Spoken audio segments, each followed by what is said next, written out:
Hello friends, welcome to easy chemistry. और आज हम देखने जा रहे हैं पॉलीमर्स चैप्टर।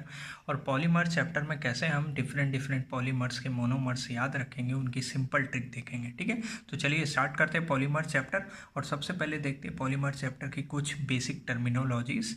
सबसे पहले पॉलीमर जो वर्ड है वो मिलकर बना है दो वर्ड से। पॉली जिसका मतलब होता है मैनी, और मर जिसका मतलब होता है यूनिट। यानी कि पॉलीमर्स ऐसे सब्सटेंस है जो कि बहुत सारी छोटी छोटी यूनिट से मिलकर बनते हैं। They are known as polymer. Okay, polymers की डेफिनेशन देखते हैं सबसे पहले। These are very large molecule, बहुत ही लार्ज मॉलिक्यूल्स होते हैं, formed by joining of repeating structural units on large scale. ये जो हमारे पॉलीमर्स होते हैं बहुत ही लार्ज मॉलिक्यूल्स होते हैं जो कि बनते हैं हमारे by joining of repeating structural units on large scale.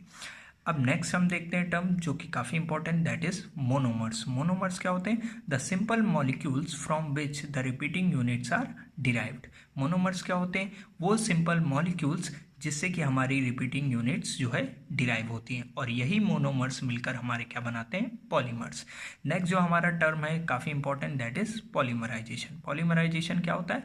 The process by which monomers are converted into polymers. यानी कि पॉलीमराइजेशन एक ऐसा हमारा जो है प्रोसेस है जिसमें कि मोनोमर्स कन्वर्ट होते हैं किसमें? पॉलीमर्स में।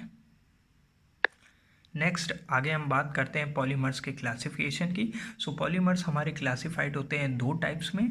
सबसे पहला है एडिशन पॉलीमर्स और दूसरा है कंडेंसेशन पॉलीमर।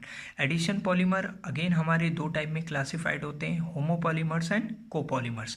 तो आगे हम इनके बारे में डिस्कस करने जा रहे हैं। सबसे पहले हम देखेंगे एडिशन पॉलीमर, और एडिशन पॉलीमर में होमोपॉलीमर्स और कोपॉलीमर्स क्या होते हैं उनके बारे में डिस्कस करेंगे। नेक्स्ट हम बात करेंगे किसके बारे में? कंडेंसेशन पॉलीमर्स के बारे में।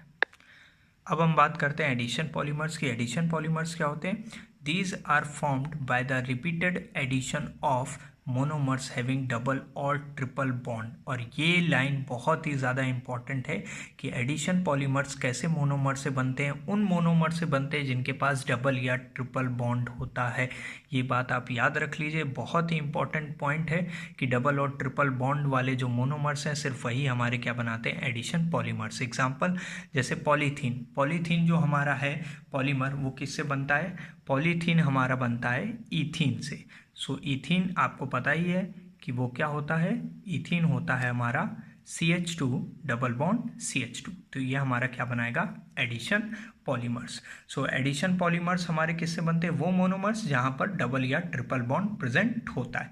अब आगे बढ़ते हैं और देखते हैं कि होमोपॉलीमर्स क्या होते हैं। होमोपॉलीमर्स भी हमारे एडिशन पॉलीमर के एक टाइप होता है, और उनका क्या क्लासिफिकेशन है देखते हैं। These are the addition polymers formed by only one type of monomer unit. यानी कि होमोपॉलीमर्स हमारे ऐसे एडिशन पॉलीमर्स होते हैं जो कि सिर्फ और सिर्फ एक टाइप के मोनोमर यूनिट से मिलकर बनते हैं, सिर्फ एक टाइप के मोनोमर यूनिट्स में। चलिए आगे नेक्स्ट देखते हैं सम इम्पॉर्टेंट एडिशन पॉलीमर्स। कुछ इंपॉर्टेंट एडिशन पॉलीमर्स देखते हैं, और सबसे पहला इसमें पॉलीथीन है। पॉलीथीन आप जानते ही हैं, पॉलीथीन हमारा इसका मोनोमर क्या होता है? पॉलीथीन का मोनोमर होता है, पॉलीथीन का हमारा मोनोमर होता है ईथीन। अभी हमने उसके बारे में डिस्कस किया, मोनोमर इसका होता है ईथीन। और इसका स्ट्रक्चर क्या होता है? CH2 double bond CH2। तो ये हमारा मिलकर क्या बनाता है? पॉलीथीन। अब इसको लिखेंगे कैसे? पॉलीमर जब भी हम लिखते हैं तो N यूनिट्स हम लिखते हैं मोनोमर की, यानी कि यहाँ पर हो जाएगा CH2 सिंगल बॉन्ड CH2, और यहाँ पर हम लिख देंगे N। अब यहाँ पर सिंगल बॉन्ड क्यों आ गया? क्योंकि ये CH2 किसी और से ज्वाइन है CH2 से, और ये CH2 दूसरे CH2 से ज्वाइन। ऐसे करके हमारे जो है N यूनिट्स हमारे यहाँ पर फॉर्म हो रहे हैं, और ये हमारा बना रहा है क्या? पॉलीथीन। नेक्स्ट हम बात करते हैं पॉलीटेट्राफ्लोरोईथीन की, और इसको हम बोलते हैं क्या? टेफ्लॉन। क्या बोलते हैं? टेफ्लॉन। अब देखिए, आपको किसी भी पॉलीमर का मोनोमर याद रखने में कोई भी डिफ़िकल्टी नहीं होगी। बस आपको क्या करना है, उस पॉलीमर से पॉलीवर्ल्ड को हटा देना है। तो अगर हम यहाँ से पॉलीवर्ल्ड हटाएंगे तो इसका जो मोनोमर आ जाएगा वो मोनोमर क्या आएगा? इसका मोनोमर आएगा हमारा टेट्रा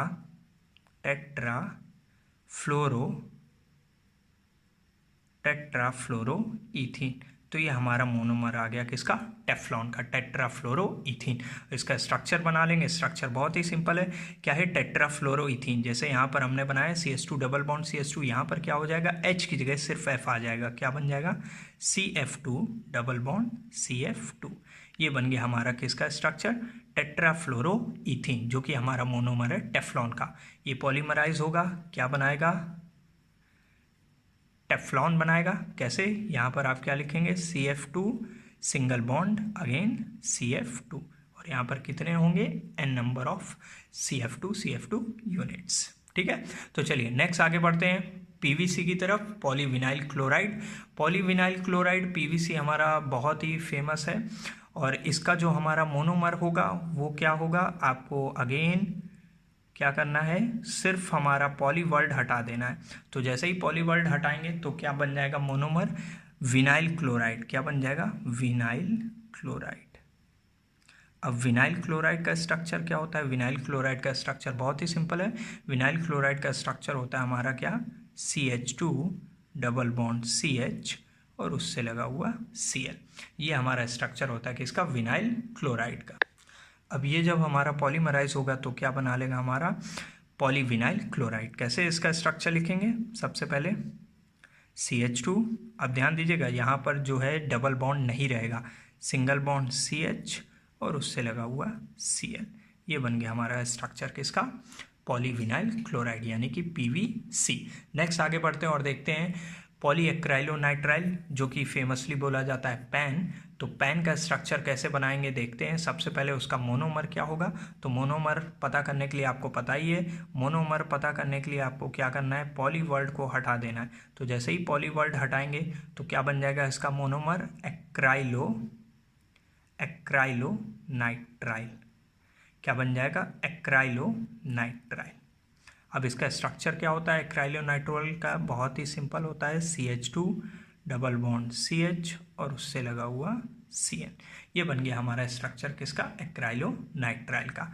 अब ये हमारा पॉलीमराइज होगा तो क्या बना लेगा, पॉलीएक्राइलोनाइट्राइल। उसका स्ट्रक्चर कैसा होगा, again CH2 single bond CH उससे लगा हुआ Cn, और ये हमारा बन गया स्ट्रक्चर किसका, पॉलीएक्राइलोनाइट्राइल का।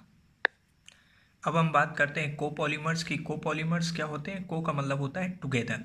यहाँ पर कोपॉलीमर्स कैसे फॉर्म होते हैं देखते हैं। The polymers made by addition polymerization from two different monomers, और ये बहुत ही इंपॉर्टेंट है।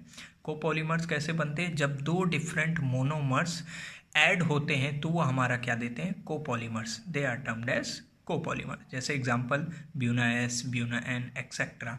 तो अब हम देखते हैं, अब हम बात करते हैं ब्यूना N की। ब्यूना N हमारा जो है वो हमारा एक कोपॉलीमर है, और ये किससे मिलकर बना है देखते हैं। ब्यूना का मतलब हमारा क्या है, ये हमें बता रहा है हमारा पहला monomer, that is 1,3 buta die.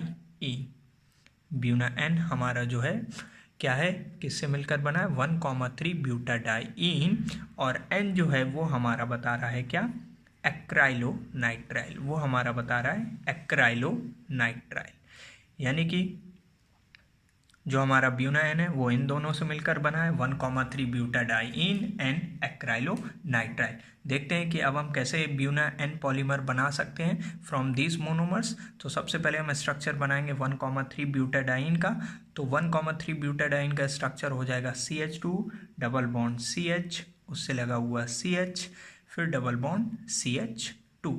यहाँ पर हमारे N मोनोमर्स इसके ऐड होंगे किसके साथ, एक्राइलोनाइट्राइल के साथ। अभी हमने देखा एक्राइलोनाइट्राइल का स्ट्रक्चर हमारा क्या होता है, CH2 डबल बॉन्ड CH और उससे लगा हुआ Cn।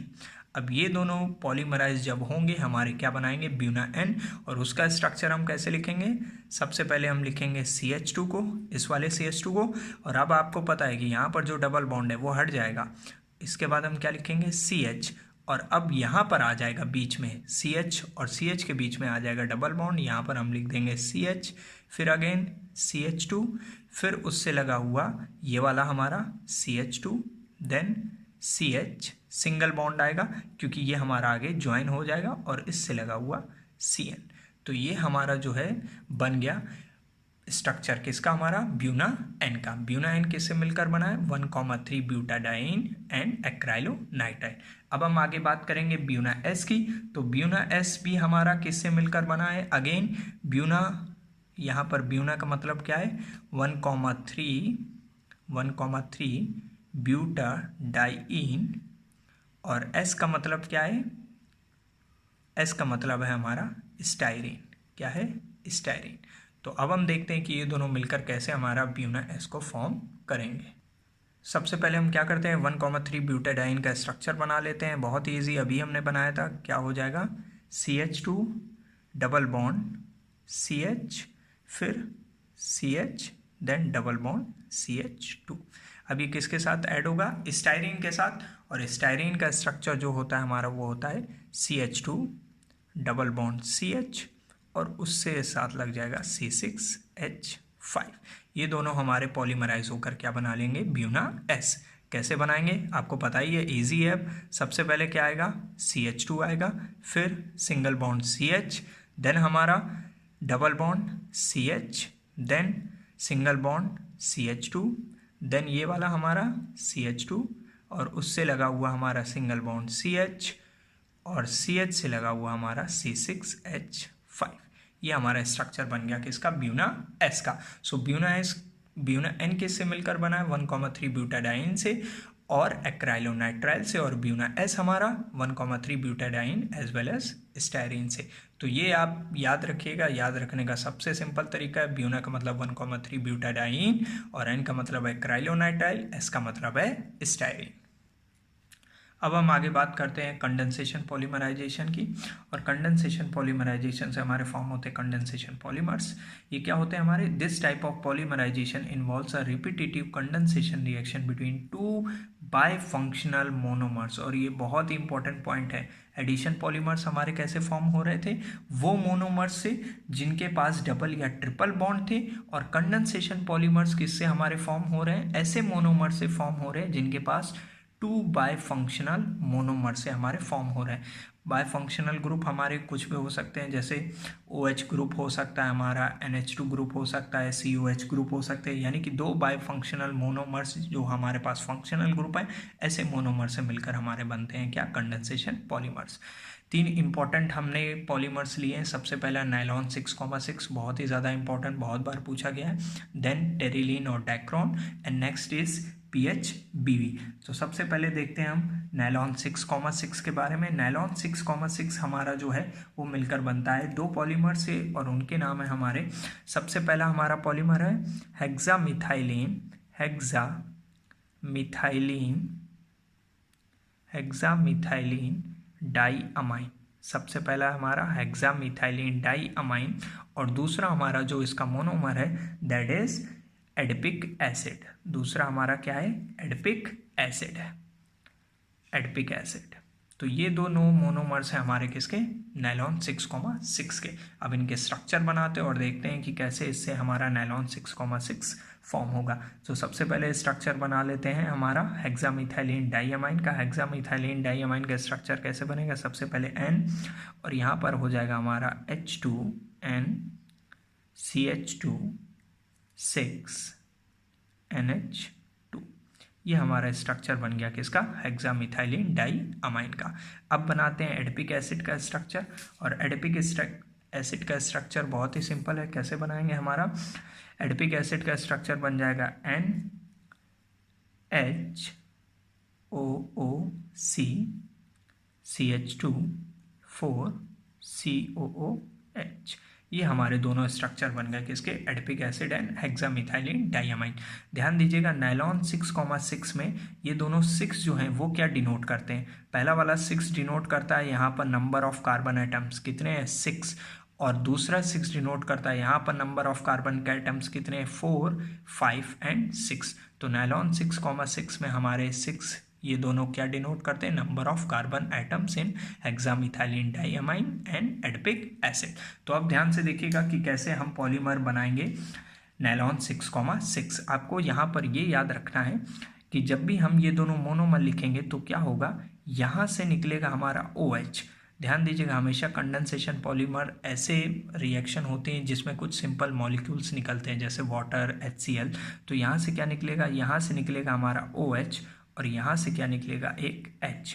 तो दोनों मिलकर क्या बना लेंगे, H2O। अब आपको जो है सिंपल सा इनका स्ट्रक्चर लिख देना है। ये वाला H दूसरे हमारे OH के साथ निकलेगा और ये हमारा OH दूसरे वाले H के साथ निकलेगा। तो ये हमारे बना लेंगे क्या, नायलॉन 6,6। तो इसका स्ट्रक्चर बनाते हैं। सबसे पहले क्या हो जाएगा, सबसे पहले हम लिखेंगे यहाँ पर N और यहाँ से एक हाइड्रोजन निकल गया, बचा क्या, सिंगल हाइड्रोजन, तो हमने लिख दिया इसके साथ H। फिर क्या बचा हमारे पास, CH2 और कितने टाइम्स है, 6 टाइम्स। देन हमें क्या लिखना है, N और उससे लगा हुआ H। क्लियर है। देन आगे क्या होगा, यहाँ पर OH निकल गया, अब बचा क्या, C डबल बॉन्ड O, ये बचा हुआ है। और इसके बाद क्या होगा, देन हमारे पास है CH2 4 टाइम्स और फिर क्या बचा हमारे पास, C डबल बॉन्ड O। तो ये हमारा स्ट्रक्चर बन गया किसका, नायलॉन 6,6 का। किससे बना, hexamethylene diamine and adipic acid. याद रखने वाली बात क्या है, OH यहाँ से निकलेगा और H यहाँ से निकलेगा, फिर कुछ नहीं है, सिर्फ आपको जोड़कर बाकी सारे स्ट्रक्चर को लिख देना है। क्लियर है। नेक्स्ट हम बात करेंगे टेरिलीन और डैक्रोन की। टेरिलीन और डैक्रोन के जो हमारे मोनोमर्स होते हैं, दे आर, सबसे पहला जो हमारा मोनोमर होता है वो होता है क्या, इथाइलिन ग्लाइकॉल। इथाइलिन ग्लाइकॉल जो है वो हमारा एक मोनोमर होता है किसका, टेरिलीन और डैक्रोन का। और दूसरा इसका जो मोनोमर होता है दैट इज टेरिथैलिक एसिड। ये दोनों हमारे जो है मोनोमर्स होते हैं किसके, टेरिलीन और डैक्रोन के। अब सबसे पहले इनका स्ट्रक्चर बना लेते हैं। तो सबसे पहले इथाइलिन ग्लाइकॉल का स्ट्रक्चर क्या होता है, इथाइलिन ग्लाइकॉल का आपको पता ही होगा। यहाँ पर आ जाएगा OH CH2 single bond CH2 OH और प्लस N C, रिंग बना लेते हैं, बेंजीन रिंग, और यहाँ पर आ जाएगा COOH। अब ये दोनों हमारे मिलकर क्या बनाएंगे, टेरिलीन और डैक्रोन। याद रखने वाली बात क्या है यहाँ पर, कि यहाँ पर OH हमें दिख रहा है और यहाँ पर क्या है H, ये दोनों मिलकर हमारे क्या बना लेंगे, H2O। सेम उसी तरीके ये वाला OH दूसरे H के साथ निकल जाएगा और यहाँ पर जो प्रेजेंट H है वो दूसरे OH के साथ निकल जाएगा। तो रिमूव क्या हो जाएगा, वाटर, और उसके बाद बन जाएगा हमारा पॉलीमर टेरिलीन और डैक्रोन। स्ट्रक्चर कैसे बनेगा, स्ट्रक्चर बना लेते हैं। सबसे पहले हम क्या लिखेंगे, यहाँ पर क्या बचा हमारा OCH2, तो सबसे पहले O और उससे लगा हुआ CH2। देन हमारे पास क्या बचा, CH2, हमने लिख लिया CH2। यहाँ पर क्या बचा हमारे पास O, तो हमने लिख लिया O। देन हमारे पास क्या बचा C, और C से लगा हुआ डबल बॉन्ड O। उसके बाद बेंजीन रिंग हमारी, उससे लगा हुआ C डबल बॉन्ड O। तो ये हमारा स्ट्रक्चर बन गया किसका, टेरिलीन और डैक्रोन का। याद रखने वाली बात क्या है यहाँ पर, कि यहाँ पर हमारा OH और H रिमूव हो जाएंगे, क्या बना लेंगे, वाटर। रेस्ट लास्ट है हमारा PHBB, इसका फुल फॉर्म होता है poly beta hydroxy butyrate co beta hydroxy valerate. इसके हमारे दो जो मोनोमर्स होते हैं they are 3 hydroxy butanoic acid and 3 hydroxy pentanoic acid. ठीक है, तो हमने ये स्ट्रक्चर्स बना लिए हैं 3 हाइड्रोक्सी ब्यूटेनोइक एसिड के एंड 3 हाइड्रोक्सी पेंटेनोइक एसिड के। यहाँ पर अब आप समझ ही गए होंगे कि क्या रिलीज होगा, वाटर मॉलिक्यूल रिलीज होगा। कैसे रिलीज होगा, यहाँ से H मॉलिक्यूल हटेगा और यहाँ से रिलीज होगा OH, तो दोनों मिलकर क्या बना लेंगे, H2O। अगेन यहाँ पर भी हमारा क्या प्रेजेंट है H और यहाँ पर भी क्या प्रेजेंट है OH। तो चलिए इसका स्ट्रक्चर बनाते हैं। PHBB का क्या हो जाएगा, यहाँ से हमारा O के पास से हाइड्रोजन रिमूव हो जाएगा, क्या बन जाएगा स्ट्रक्चर, सबसे पहले ऑक्सीजन और उससे लगा हुआ CH और CH से लगा हुआ क्या है हमारा CH3। देन आगे हमारा क्या बनेगा, ये वाला CH2। देन यहाँ पर क्या बचा हमारे पास C डबल बॉन्ड O, तो लिख दिया गया C डबल बॉन्ड O। आगे हमारे पास क्या बचा, ऑक्सीजन, सिंगल बॉन्ड ऑक्सीजन, उसके बाद उससे लगा हुआ CH और CH से क्या लगा है C2H5, तो यहाँ पर लिख दिया गया CH2 और उससे लगा हुआ CH3। आगे क्या बचा हमारे पास, CH2 बचा और उससे लगा हुआ C double bond O। So this is the structure of PHVB। It is also a biodegradable polymer. I hope कि आपको समझ में आया होगा पॉलीमर चैप्टर, और बहुत सारे इंपॉर्टेंट मोनोमर्स अब याद रखना आपके लिए आसान हो गया होगा। Thank you.